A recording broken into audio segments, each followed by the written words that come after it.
Airlines Center. Tyson Chandler blocked the shot, and he started doing that. I knew we had something then. I knew we had something really, really special. It was rim-rattling dunks. It was protecting the paint. It was bringing that positive energy, that infectious energy and passion that he has for basketball, the game, his teammates, all of that. All year long, he was a rock for the Dallas Mavericks. 14 points and 20 rebounds against Portland in Game 5. Game 4 against Miami, 13 points and 16 rebounds. He is the best center in Mavericks history. And he's an NBA champion, Tyson Chandler. And Mark Followell just stole my opening line. How does it feel to be the best center in Mavericks history? Man, I'm just happy to be a champion, to be honest with you. All that other stuff can go out the window. You obviously came here. There were a couple of trades that almost happened over the last couple of years. One that would have sent you to Oklahoma City. One that would have sent you to Toronto. You happy the third time's the charm that you got traded? Exactly. I'm like Jason Kidd. Third time is always the charm. Did you know the moment you got here, the moment you got into training camp with these guys, that this is the best team that I've ever played with? Definitely so. You know, it was 2 celebrations in the summertime, you know, when the Miami Heat signed their free agents and when I got traded here. I was in the gym by myself celebrating. No smoke, no dancing. Just pointing at your chest and saying, I'm with the Mavericks. Just me, I'm a Mav, baby. Me by myself.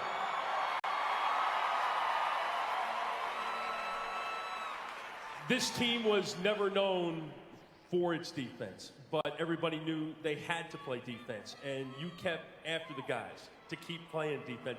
Just talk about keeping after those guys and make sure that you're keeping after yourself too. Yeah, you know, I get a lot of credit for, you know, bringing defense here, but if it wasn't for my teammates coming in, working hard, night after night, you know, I wouldn't get any of the accolades that I was able to accomplish this year. So I want to thank all my teammates for having an incredible year defensively and stepping up to the challenge.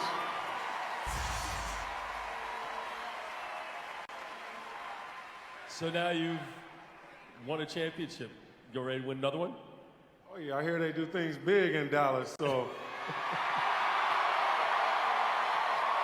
So if we do it big, it can't just be 1, 2, 3, 4, 5.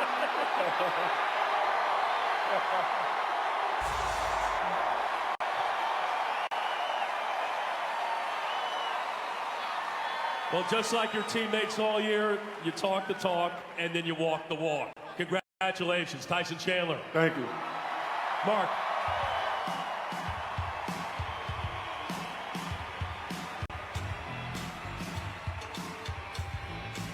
Thanks, Tyson. All right, our next guy, this is what I would say about him, and this is what I would say about any player in the NBA who's going to step up and take a shot late in the game. If you're going to take big shots in big games, then you better think you're going to make every one of them. But you can't be afraid to miss one every once in a while. And that is what personifies the guy who's revving up the engine on the runway right now. That's Jason the Jet Terry.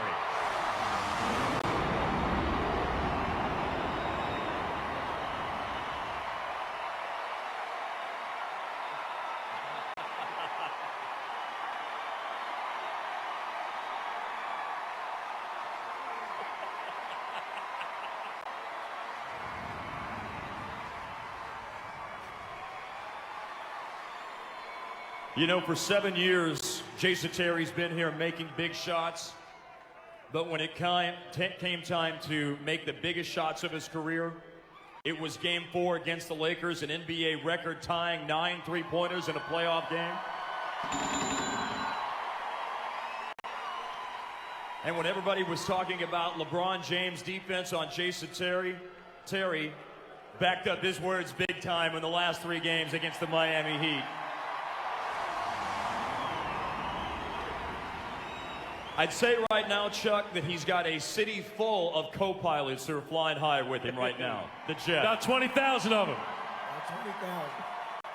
I want to know where the robe is, number one. Why don't you come up in the championship robe? Well, 2 years ago, they thought I was crazy. When I came in the locker room, I came in the meeting.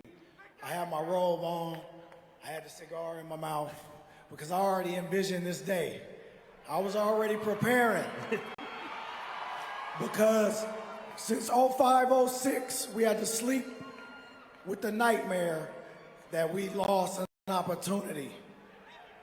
But I'll tell you right now, and I'm a believer, God is good, and he gave us another opportunity, and we brought the trophy home.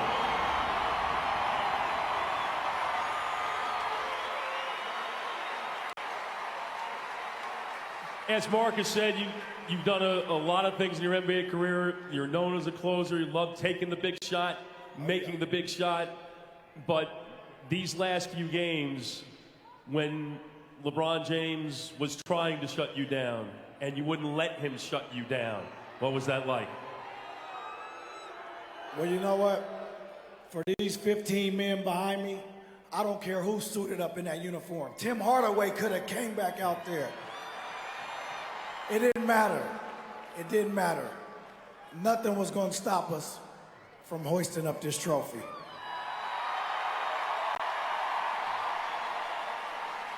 So what is it about being the closer, or a closer, that you love so much? Well, you know what? If I don't close, I got to go home and answer to 4 co-pilots. And then the biggest co-pilot of them all, my wife. So that's why I always got to finish the game and seal the deal, baby. You started your career in Atlanta. You were successful in Atlanta. You were traded to Dallas in one of the great trades in Mavericks history. One of the great trades in Mavericks history, for sure. Atlanta. Atlanta, I know. Well, where is that at? Well, it's about 730. I'm home, baby. I'm home.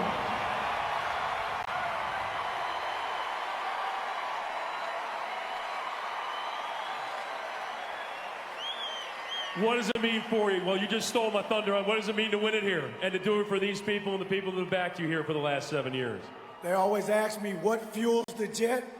Well, you look at them right here. All these people right here. That's jet fuel, baby. All of you. 31 years we've waited. 31 years. Just like the number on the jersey. 31 years. And it's yours. You deserve it, Mavericks. All of you.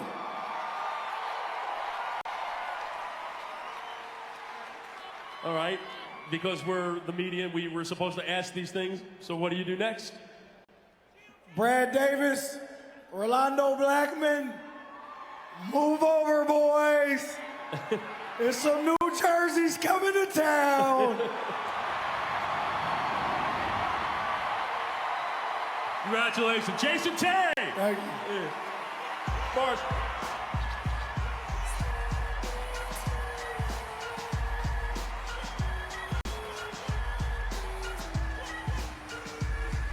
Thanks, Jed. Nice job, Coop. Nice job, my man. All right, our next person who's coming up to talk to Chuck Cooper